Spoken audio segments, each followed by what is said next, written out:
नमस्कार, मी सुभाष कोकळे. आपण पाहताय TV6 मराठी न्यूज. पाहूया आजच्या ठळक घडामोडी. बातमी जत तालुक्यातून एक महत्त्वाची बातमी.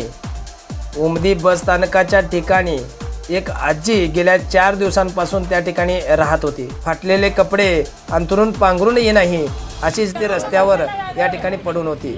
मात्र या ठिकाणी शिक्षिका प्रियंका सावंत यांनी तिची विचारपूस केली आणि तुमचं का मुलाचं घर आहे तुमच्या? तुम्ही बांधलंय ना? माझं रोडवर किती दिवस झोपणार आहे? नाव काय विचारावं मला? तुमचं नाव सांगा बरं.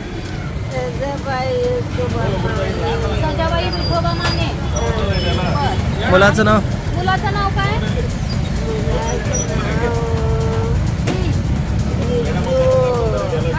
विजू विठोबा माने. मुलगी?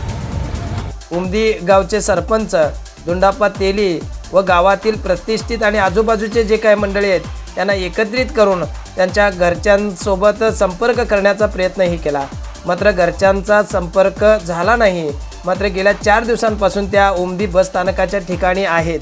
चिखलगी भुयारचे मठाचे मठाधिपती हबप तुकाराम बाबा महाराज यांना दूरध्वनीवरून संपर्क साधला असता त्यांनी एका क्षणात कोणताही विचार न करता अशा परिस्थितीमध्ये जर कुठली महिला किंवा आजीबाई राहत असतील तर त्यांना तात्काळ आपल्या मठामध्ये आणून सोडा. या ठिकाणची पूर्ण राहण्याची जेवणाची व्यवस्था आपण करू, हा मोठेपणा त्यांनी दाखवलेला आहे आणि त्यांच्या या मोठेपणाचं या उमदी परिसरात कौतुक होत आहे. या ठिकाणी चिखलगी भुयार येथील तुकाराम बाबांच्या मठामध्ये या आजीबाईंना या ठिकाणी नेऊन सोडलेलं आहे आणि त्या ठिकाणी सुरक्षित स्थळी राहण्याची व्यवस्था केलेली आहे. जर तिचे नातेवाईक कुणी असतील आणि जर कुणाला या आजीबाईची ओळख असेल तर त्यांनी संपर्क साधून चिखलगी भुयार मठाच्या ठिकाणी त्या आजीबाई आहेत त्यांना घेऊन जावं असं आवाहन देखील या ठिकाणी करण्यात येत आहे.